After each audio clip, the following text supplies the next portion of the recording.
Welcome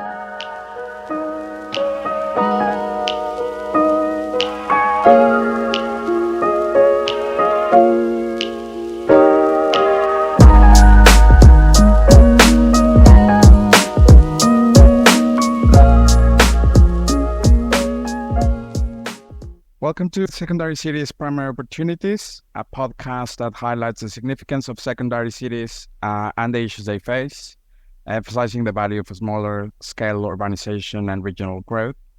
I'm Arturo Reyes. I'm a sustainability consultant with Bureau Apple, and I'm here with my fellow hosts and BH colleagues, Monica Laucas, who is an economist, and Paul Norman, who is an environmental consultant.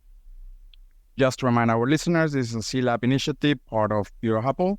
You can listen to the first episode in the series of this podcast for more information. Hi, Paul. Hi, Monica. How are you?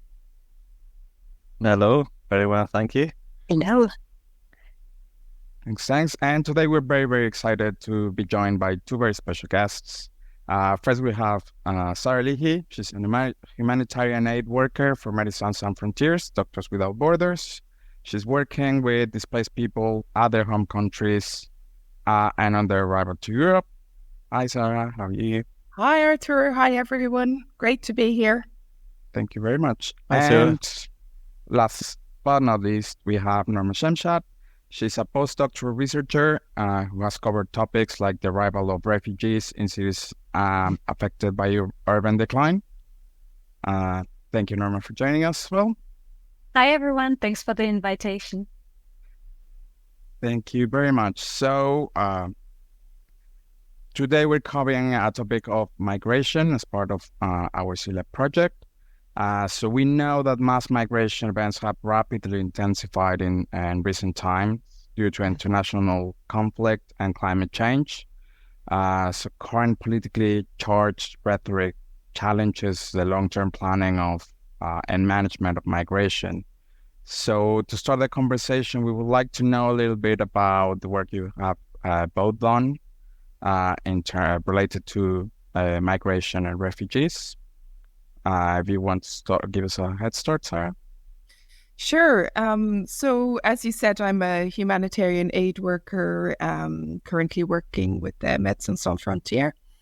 I've worked in lots of different places across the globe, working with migrants, with refugees, and with internally displaced people.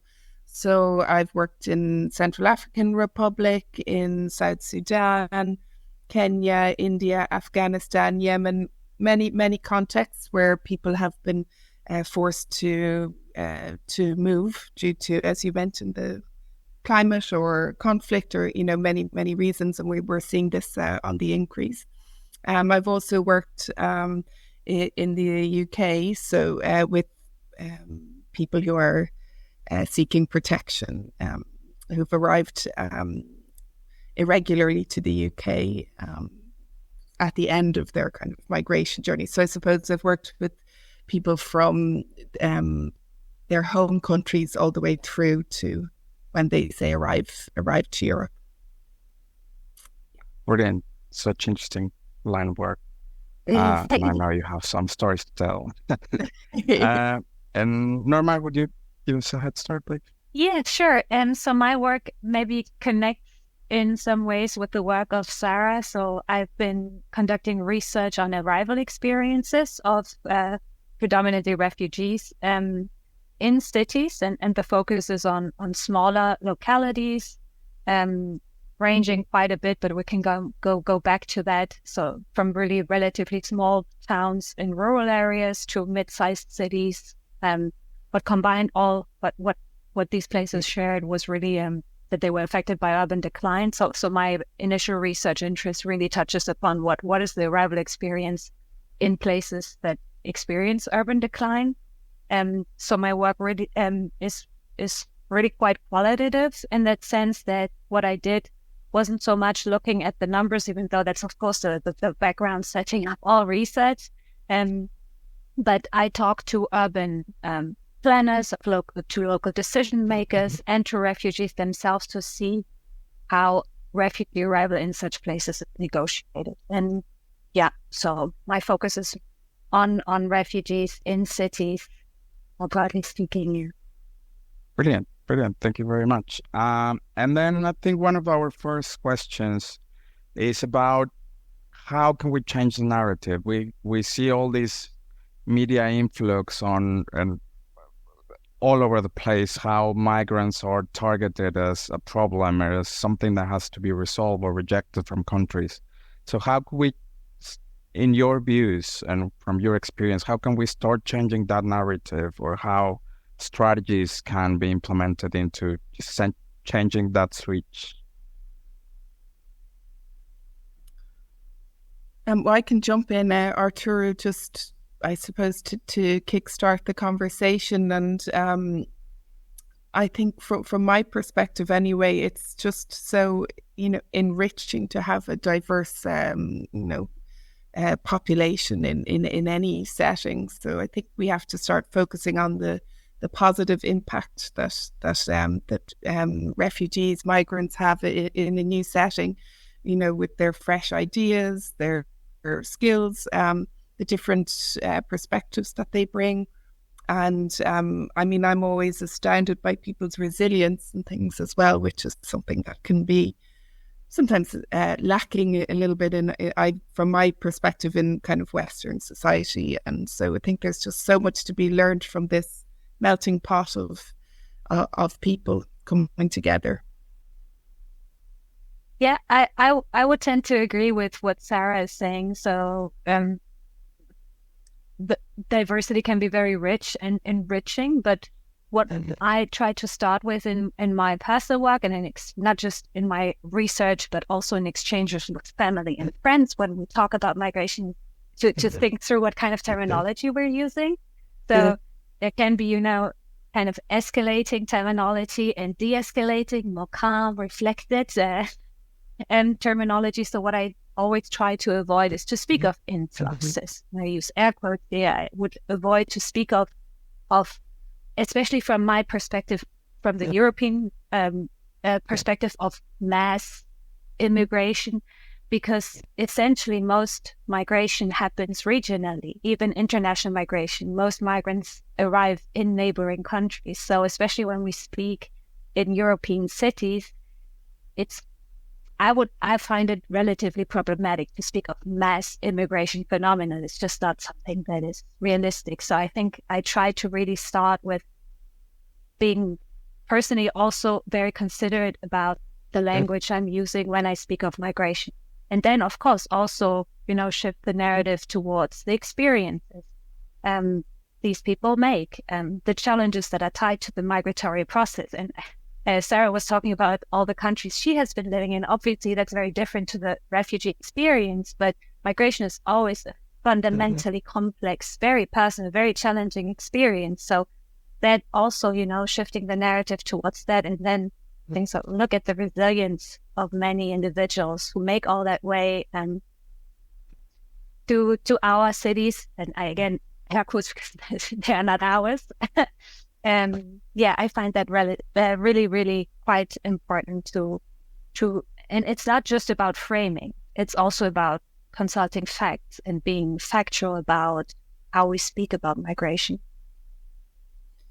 Indeed, and so some of the I find as well with when you hear governments and politicians or people speaking about migrants, the phraseology or the words that are used can be, like these hostile environments and things. They're quite jarring, and I think indeed it has a big impact on people, how we actually the words we use.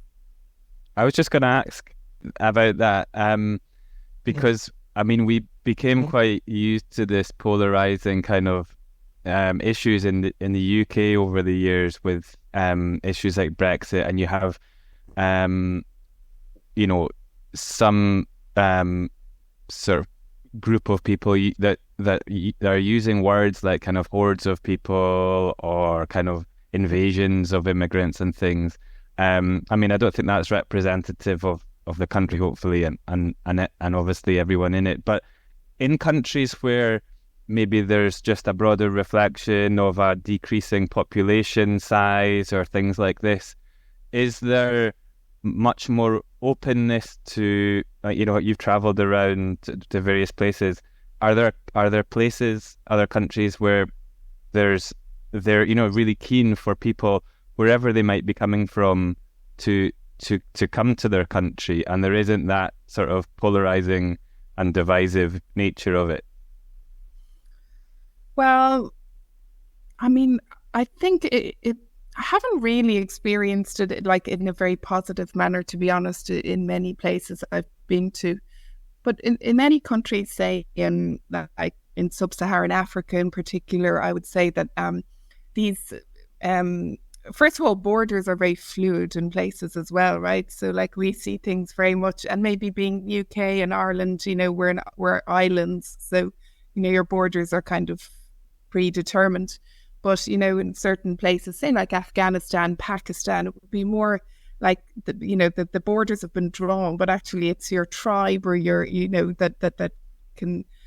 So it's not the same, as everywhere. So like if you'd be, say, Pashtun, you might be on the Pakistan and the Afghan side of that border. They don't even see the border as something like, because it's regarding their own particular identity. But in many places, they've just been like camps, say like with South Sudan, places in like Uganda, Kenya.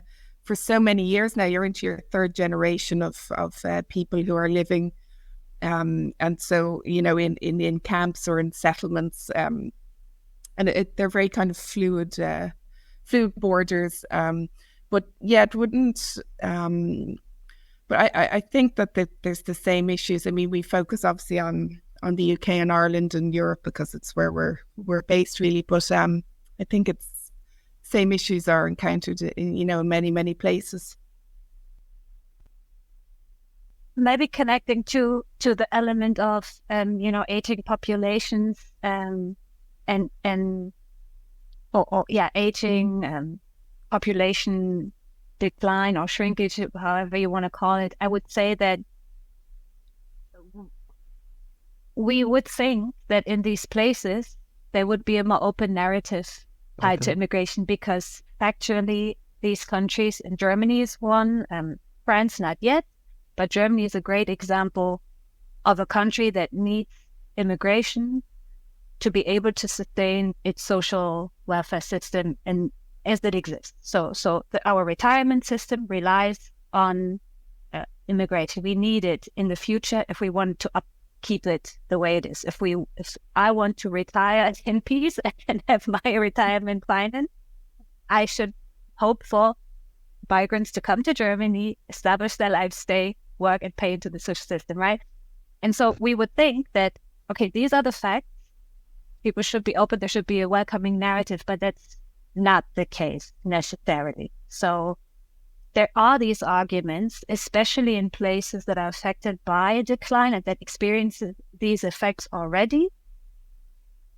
And of course, on some, higher levels of policy discourse, there is a discussion about the need of migration, but in the, let's say, public discourse, it's really quite polarized still, even in countries that are affected by population loss or decrease. And actually, my experience was, or my impression is that it is really so polarized that it becomes very difficult actually to argue, because you run the risk of either falling into this trap of presenting immigration and glorifying newcomers and, around arguments of resilience, which also are true and are part of the reality, but then they become these prime examples of individuals that put on pedestals saying, look at this person that came all the way here and then established that. But you see that a lot, for example, in French media, of regional media discourse. You always have this example of a refugee that became a baker. Because in France, bread is very important, and the French bakery is such a symbol of, hard work. And you would always, in every city that is declining, and you investigate, and I'm exaggerating slightly here, but you would find a newspaper article that deals with one single story. But again, these are single stories that are part of a bigger picture. But I think that need to be sort of nuanced and say, yes, this is a success, but it has been also widely difficult. These people are facing systemic discrimination constantly. And on the other hand, you have, of course, the very harmful and extremely problematic populist, extreme right discourses around newcomers. And again, I'm using air quotes, taking our jobs, or, taking the few jobs that are there. So this is very, very challenging to navigate, actually, in exchanges with in your day-to-day life, but also in work as a researcher. Personally, I find that very difficult because reaching this good and healthy degree of nuance is so challenging. For sure. I find it interesting because say I'm Irish, and my parents, like, they left Ireland to go to the UK to work and my mother went to Switzerland because there was nothing in Ireland in the 50s, or and there's so many people of that generation then, that made their money, say in maybe in the UK or Europe, came back, set up their own families, and now they're a lot of the people who have these kind of right-wing attitudes, and it's kind of, it's interesting. Actually, it's quite interesting because these places that need population influx because they are declining are often seen negatively at the national scale as well, and they feel stigmatized.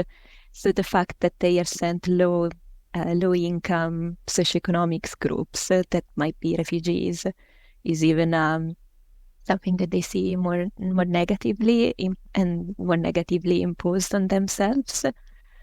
Definitely. I mean, that's definitely and again, that's what I meant by the whole, this kind almost dichotomous depiction of a very complex reality. If you take so-called declining cities, they are affected by such profound territorial stigma, and they are usually framed as being left behind. And there's actually just now the emerging body of research on so-called left behind places, and the terminology in and of itself. Just recently we had a long debate about it. It's like, is this good terminology?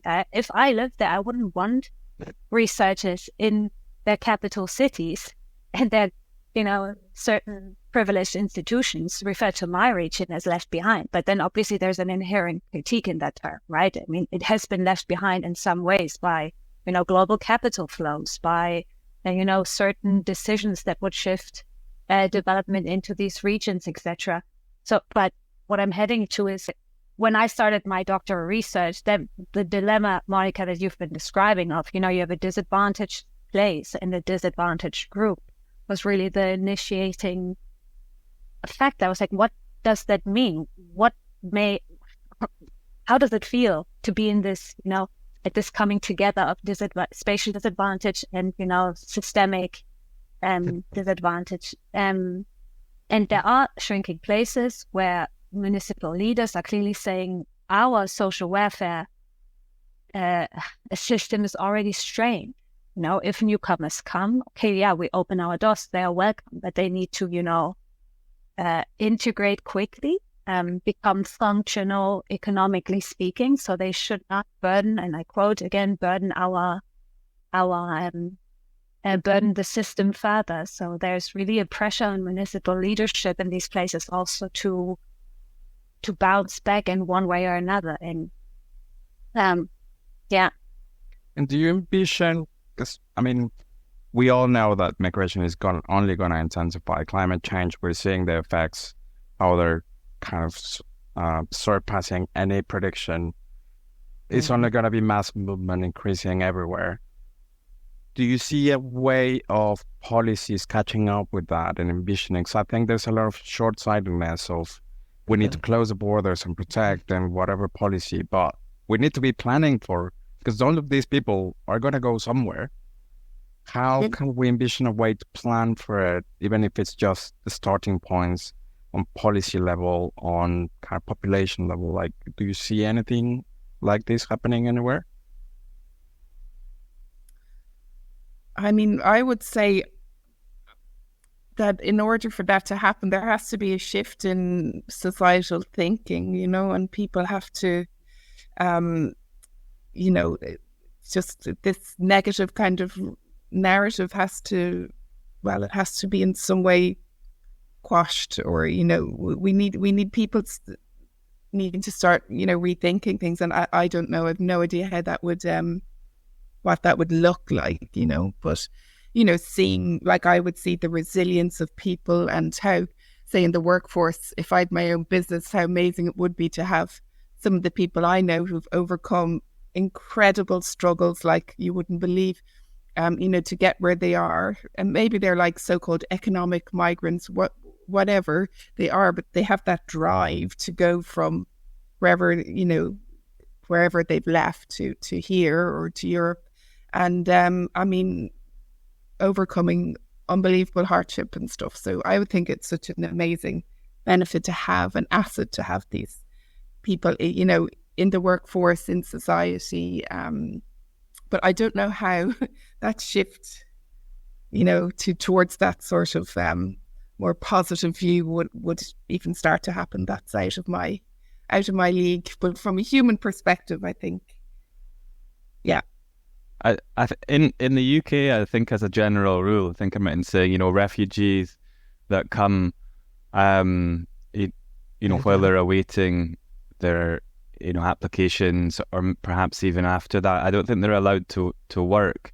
And there's sometimes, you see it in kind of the political discourse around whether that should change. And I'm just wondering, I don't know enough about kind of other countries. Is that a standard policy everywhere? And could that be something that could, if they were allowed to work, it could show, it could help integration within communities, but also show the value that they can bring and kind of help regions and cities, because there'll be a kind of more direct and quicker kind of contribution into society? I think that's an important point you're mentioning. So in Germany and in France, for example, the situation is similar. While awaiting the decision on their refugee status, individuals are not allowed to work.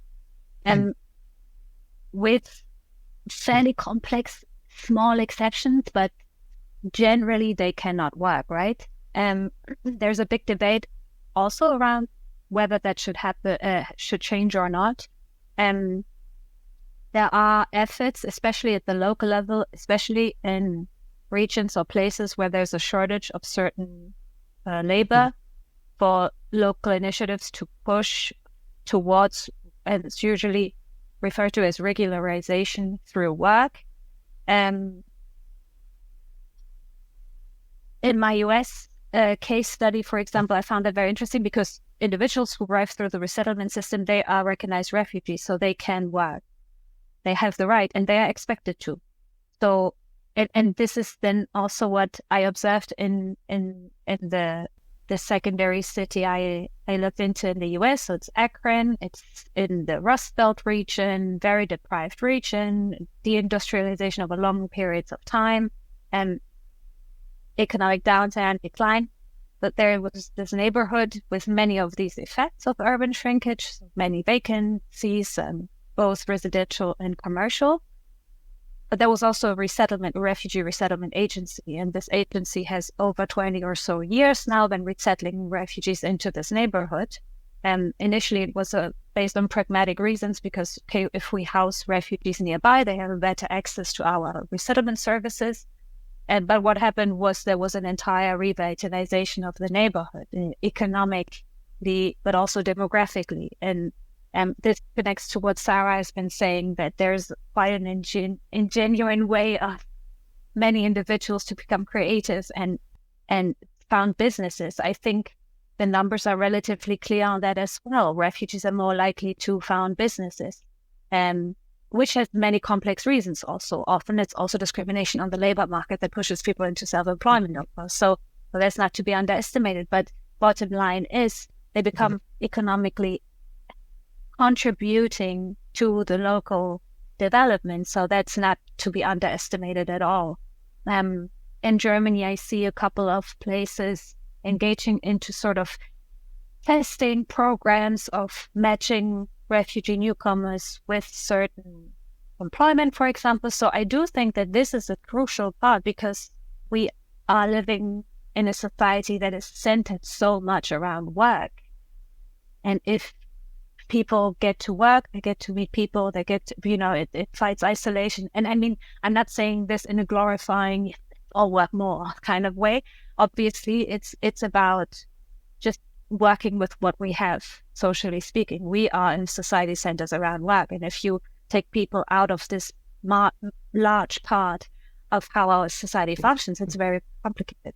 Then there are other issues around it. I mean, you need a certain level of linguistics, you need to speak the language to some degree. But then my personal experience, and again, this is a very, privileged migration story, but when I started to work abroad, I learned the language a lot faster. So why not also taking that as an incentive, but needs to, you have to take employers on board. You have to take municipal leadership on board.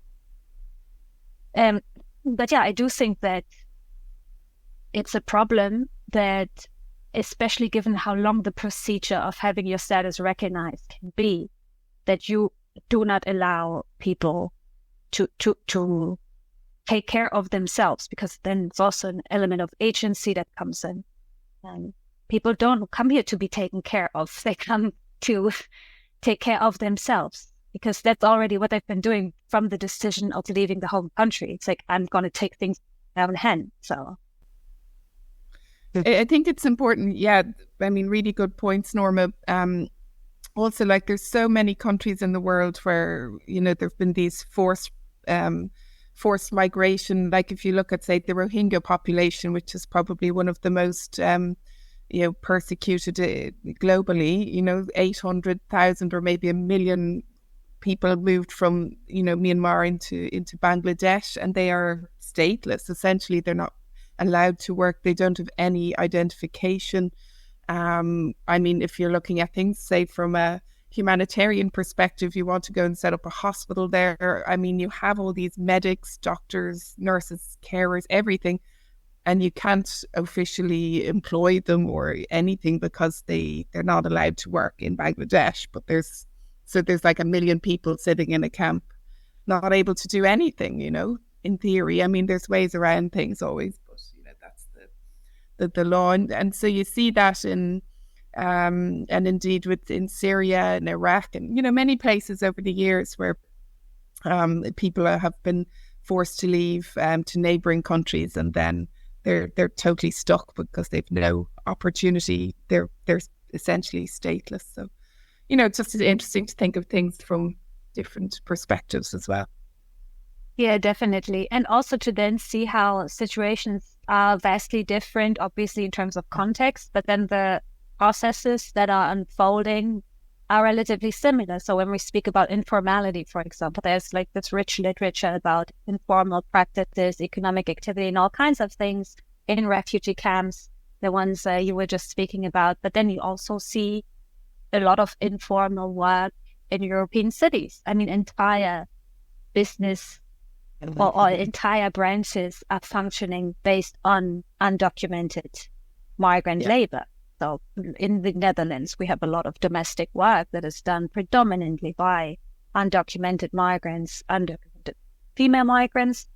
The whole delivery sector is, and it can be, driving a cab or delivering food. It's really relies on the shoulders of undocumented people. So why not? What would imagine the positive effect it would have for their lives? Just regularize their status, for them then to build up pension, to build up, obtaining sick leave rights, all the rights. So essentially, it's also about human rights and who are we granting human rights to and who aren't we, right? So yeah, I find it quite important and not to be underestimated. Then there's also an interest questions. Who has an interest in regularizing this sort of work? I think that's a very good point, because we see, I mean, from your perspectives, from academia and NGOs, work, there's like very kind of clear identified works that's covering those topics. But then when you see private companies, and especially those that depend on migrant labor, do you think have you seen any stories of companies that actually commit to regularizing and offering opportunities to migrants? Because I mean, I think there's a missing link there. Yeah, I tend to agree. I mean, I have anecdotal knowledge on that. There were, in my research, I encountered here and there always a story about an employer locally who was willing to do it. But I would, at least based on my answer, it would be interesting to further dive into that and see what other colleagues have been finding out on that. But my impression was that it was relatively limited, also because of the bureaucratic challenges to it, or then the challenges in the day-to-day, because it is complex, obviously, to hire someone where communication complicated. You need to, again, and this kind of ties back to the initial argument of, everyone needs to be on board for it. If you hire someone who's struggling in terms of language, you need to make sure that your other staff is willing to chime in, to jump in, help out. And that, again, not in a sense of framing someone as a problem to be solved, but you need to be sure that everyone is on board in this it has to be a collective endeavor, I think. And then it can be incredibly fruitful, from what I've heard as well. So I have another thought on that, just as a little, again, from my research here, for example, and I mean, to be seen how it evolves, but the role of the employer is actually a very important one that bottom-up initiatives can also, kind of single out and point towards things. Employers have a say in our society. So if they stepped up and said, we need workers, we need people to take over jobs that aren't taken, why not make this official and put it out there and create a political pressure that could then lead to certain, reforms in the labor and legislation. Okay, and in your experience, have you seen any examples at policy level that have been successful in terms of managing, or that have started or planted a seed to start encouraging the integration of migrants? Norma, you might have better insight than me. So, I mean, yeah, it's limited based on my research, obviously, but there are various ways in which cities can become active, and this can be, at a more international level by joining city networks, welcoming networks, and initiatives that push, or sort of that raise the attention to the role cities can play in the integration of refugees and other migrants. In one of my case studies, there was a welcoming plan, for example, a regional and local welcoming plan. So an official commitment by the city to work for and in support of the integration of refugees and other migrants. And while, this can be, there's a risk of having this as a purely symbolic gesture, there's a paper out there. There's a narrative that local populations can tie their actions to. Suddenly the city becomes held accountable. You can say, but you have been promising us to help us out in these areas of integration. So I think it's still very important. Then in some cases, it's not necessarily a program that is purely targeted at refugees either. That can also simply be that you have social programs that are targeted at, let's say, vulnerable populations in general. And these I find very interesting, because suddenly it doesn't become about singling out certain populations and their challenges, but it's really a place-based approach that looks into how locals need support or not, and how this can be done. And it also creates some form of cohesion, I'd say, in the sense that there isn't this risk of resentment by some groups towards others who are perceived as getting more or getting some special treatment, so to speak. So I think such integrated programming can be very interesting. In Germany, it's relatively sort of embedded in the urban planning approach because it's, in its definition, a social approach to the urban environment. And could be one way of pushing towards more action from cities to facilitate integration in a broad sense, basically well-being for all residents in a place. Yeah, I think that there are some really good points, Norma. I think I've seen in the past that, often when we're bringing different population groups together, storytelling is one of the most, powerful kind of tools that you can use. And indeed, we do it even, with Médecins Sans Frontières, we, go, talking to donors and all this, by telling stories, or, well, more importantly, getting like people who we work with to local people to tell their stories. And it's such a powerful, thing, because I think, you really can form connections and, emotions and things with people by sharing stories. And then people can begin to relate, and, things are about family, or, you have things that you can kind of latch onto. And it kind of storytelling like that allows people to understand the world then, I think, from a different perspective. And I mean, there's so much research done then by organizational psychologists and everything around this. So I think, I don't know how that would work practically, but, having a kind of a space where people can, share stories and connect, then maybe it's a starting point for more acceptance or understanding.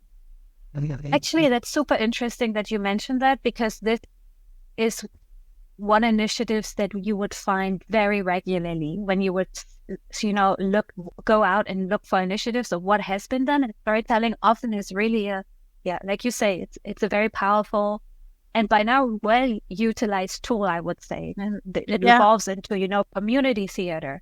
In the city I was investigating in the US, for example, the community theater was a big thing. And it's also, again, a way for individuals to tell their own stories too. So suddenly it doesn't necessarily, you also have very powerful, let's say, information material. And often, there too, these often use storytelling as well to create empathy, to create a connection, like you said, Sarah. And I think I tend to agree that this is super powerful in creating mutual understanding, which is maybe the first step to successful local place-based programming. And it can include, the story of the place as well. That happened actually in my US case study, where they really tried to sort of tell the story of the city and how migration played such an active role in it, and how this migration developed over time, though. And then, leading towards stories of refugees arriving today. And I found that very powerful. And it was, from what people reported, it was very touching too. So, yeah, it's interesting. And also, if you're, say, for example, you're engaging in principled negotiations or something, the only way you can ever connect with another party, or, that might be a government or an armed group or something, is by having something in common, by finding that common ground. So I think, and then, you can enter into some sort of discussion or negotiation. So I think it's interesting, with communities as well. If you can find a commonality, then it can bring people together better. I think on our perspective from a private company and on the sustainability side, we're starting to try and do those processes organically, because we need to deal with the planning authority, but also with the community that might be opposing a project. And we find that these interactions, as tense as they can be at the beginning, exactly what you're saying, if you find a common topic, then it can lead to great results. So I think this is very useful, because for us as a C-Lab kind of initiative, we're trying to find ways of we know we can solve the problem of migration with a conversation, but we can start envisioning little things that we can do here and there, and having these perspectives of stories that have worked elsewhere, we can start kind of envision how to replicate that. So we're trying to find a way of private companies to start playing a more important role in these topics. So I think it's like all these insights are really, really, really important, and really we're very grateful for you sharing with us. On a more practical level, do you think there's a way to facilitate these secondary cities? Because we've seen that most of the migration tends to happen to big cities or big ports or first points of entry. Do you think it's a government responsibility to try to divert migration to those cities, or do you think it has to happen more organically, or how do you see that? Yeah, if I can just chime in real quick, because I have a very critical view on national dispersal schemes with the sole purpose of, redistributing populations. Because what these processes today at least do take into consideration is the agency of newcomers, their entitlement to choice, their rights to building the lives they would like to build wherever they want to do it. So, but that being said, there's of course an issue around. Let me start again. There are problems tied to certain places being particularly attractive and attracting more migrants than others, and some places may be in need of more immigration or population growth, right? But very practically, I would find it a lot more useful if individuals were given a lot more information of where they would be resettled, what these places would be like, what they could expect. Because in many cases that I encountered, newcomers via dispersal schemes would arrive in places because that would be the only way of obtaining housing. So this is, for example, the case in France. It's hugely problematic. There's a chronic shortage of housing for refugees. So there is a national dispersal scheme that tries to relocate from dense areas to less populated ones where there is housing. So yeah, on paper, this sounds very fantastic. And housing is absolutely important. There's no doubt about it. But then you have to think a little further and say, so what happens then? It depends on the person and on the preference. You can have families that are perfectly happy in these places because they are more quiet. There's, again, accessibility of sufficiently large housing. There's a sense of safety. All these elements that can perfectly mean that you're happy there, but then can also mean that maybe you're looking for something else.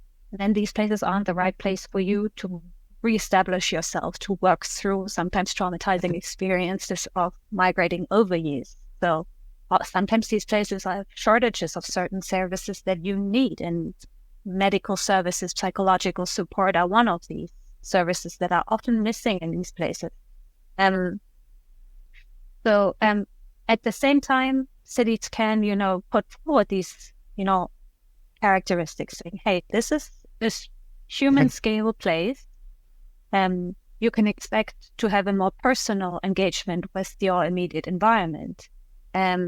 We have available housing, and we have certain areas or, branches where there are jobs, not in all of them. So just, to manage expectations. I think this would often be very helpful, because then you avoid that people arrive to then just move on sometime later, because that doesn't help these places either. If you have a constant, arrival and departure. So yeah, these are a bit my just very limited in a nutshell what I'm thinking about. Yeah, just to complement that as well. Yeah, there are groups who have certain needs or services, marginalized groups that there might be discriminated against in certain parts of countries and things. So I think it's important for them to have, say, I would think of things from a healthcare perspective, access to whatever needs that they have might not be possible everywhere. So it's important to keep that in mind. And then certain things in these secondary places, in these smaller localities, that can be an advantage for one person can be a disadvantage for another.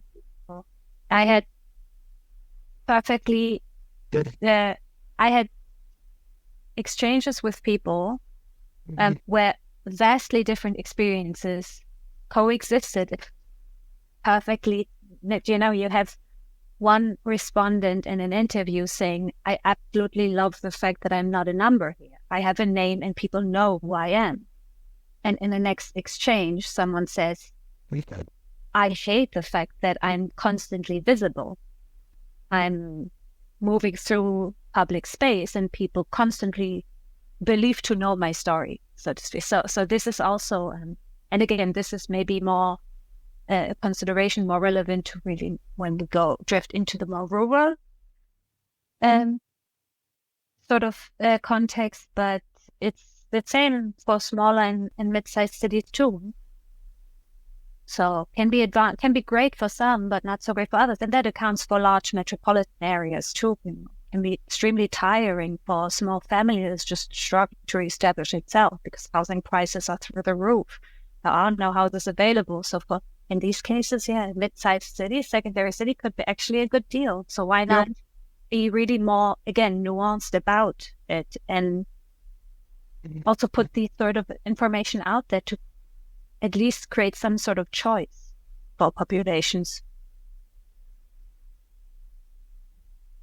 And I think then we can see that there's a missing part there when on your work, Sarah, you kind of accompany migrants from their origin cities to the relocation process. But then when they start to be relocated, we see so many that fall into homelessness or kind of crime because they have no other choice, which is a very difficult topic. And of course, it might be a minority, but it still happens because of that lack of support and kind of lack of opportunities and language and all these kind of things working against them. So do you think there's a necessity to create some sort of body, independent or private or working with everyone, to try and map that out and kind of... Yeah, I think so. And I think people, like, in some ways, like, great strides have been made in trying to, accommodate people and provide services. But interestingly, often you find, say in communities, say in the UK, for example, you have a refugee from another country who comes in, and then there's a language barrier. So then they say, oh, well, we have actually somebody who speaks your language, a local language. And then, that person will be a translator, maybe with the doctor or something. But often then when you have people, they think, oh, well, they speak the same language, therefore this is great, but actually you could be like completely, it could be a very unsafe environment actually for you, because maybe that person's got more power from a different, tribe or a different ethnicity, but they just speak the same language. So it can actually create more problems.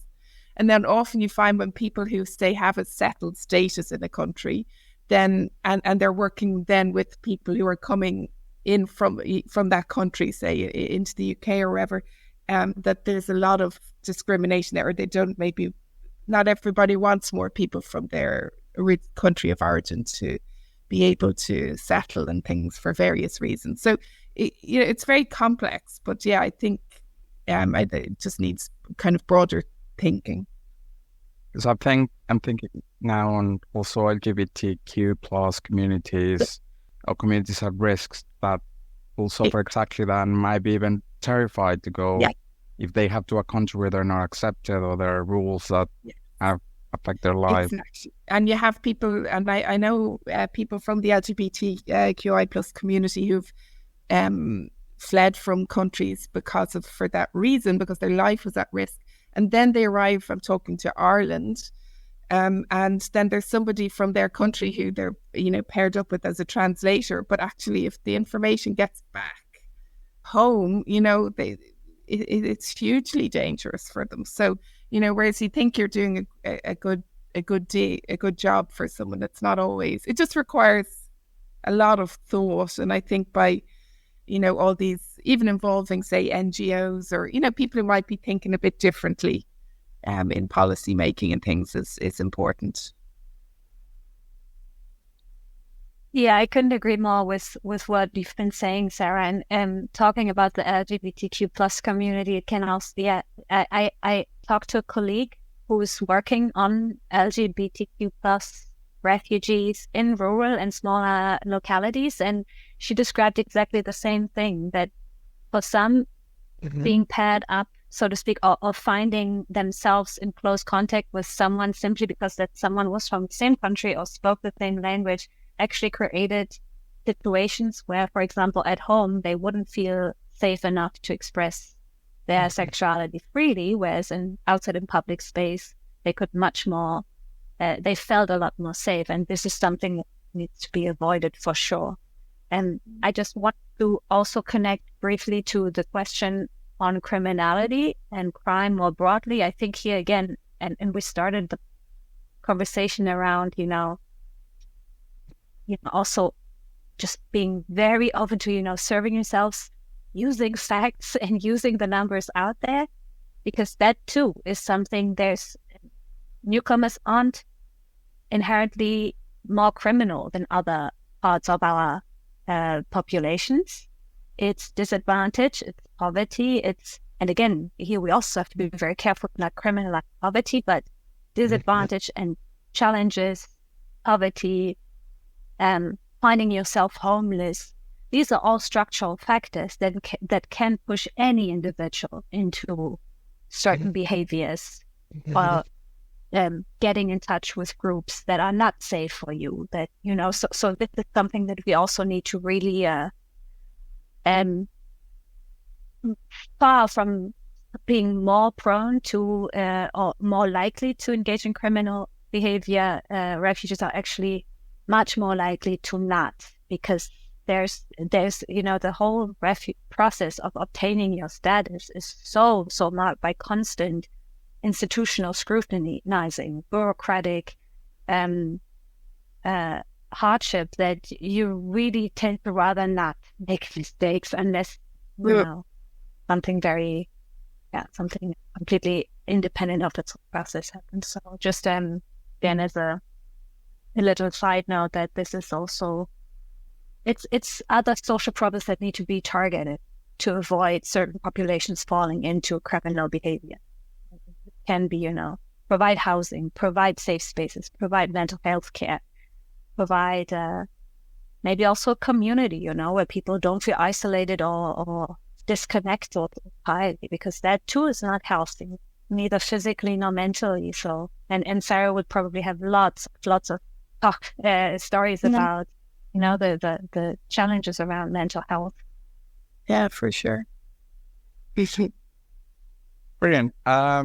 So I'm sure that we could talk for hours about everything, but just in interest of time, we're trying to close every episode asking our guests to give us a couple of pointers on kind of what do you think the focus should be from your kind of personal perspectives at any level. Just how can we make this better? How can we make a little bit of a contribution there? So if you could give us each 1-2 pointers. We're planning to publish this from across all the episodes that we're going to do into different topics, to just have like a compilation of all the knowledge that can be gained from this interaction. Okay, well, from my perspective, and I mentioned it earlier, it's really, if there's a way to create like a safe space for this kind of storytelling, or for people to, exchange experiences and connect on some level, I think that would be, it might sound like a small thing, but I think it would actually really help in terms of, disarming people and just having people more open. And then when I think people then could understand like the resilience that people have coming from certain contexts and things like that, and how that can be incredible force for good in society. That I think that would be, I don't know what that looks like practically, but that for me would be something really important.